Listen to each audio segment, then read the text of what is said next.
Mwongozo wa kujifunza Biblia, hii ikiwa ni siku ya Jumatano, Mei 13.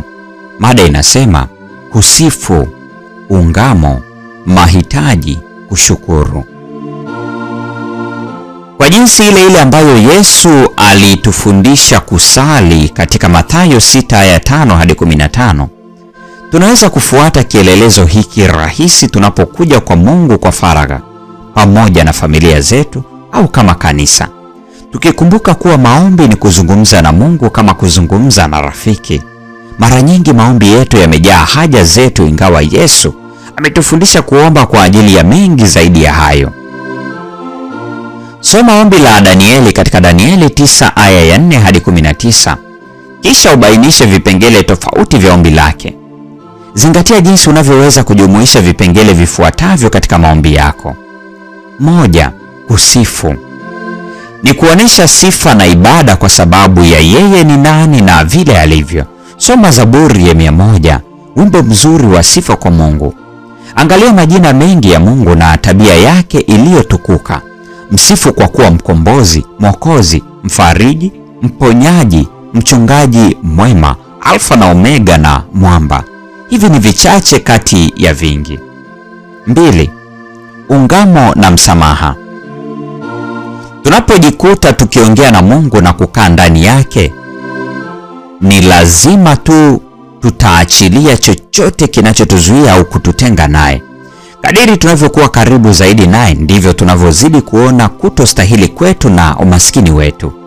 Hii inatufanya tumsihi aondoe dhambi zetu na kuitengeneza tabia yetu ili ifanane naye. Ikiwa tunataka Mungu atusamehe, ni lazima tuwe tayari kuwasamehe wengine pia.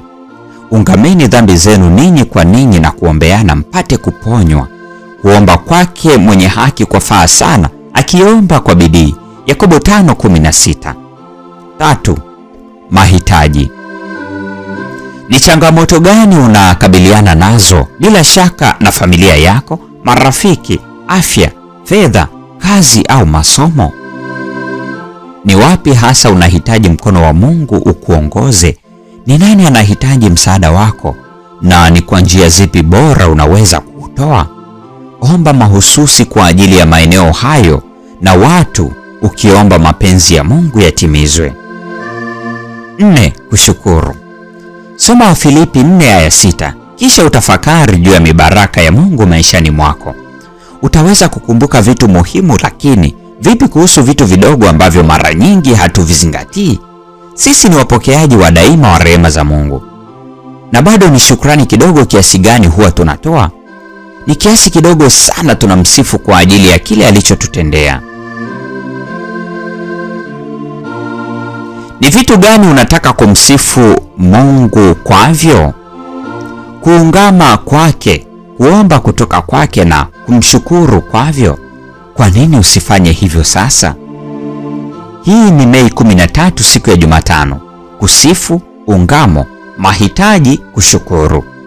Mungu atubariki sote na nikutakie tafakari njema.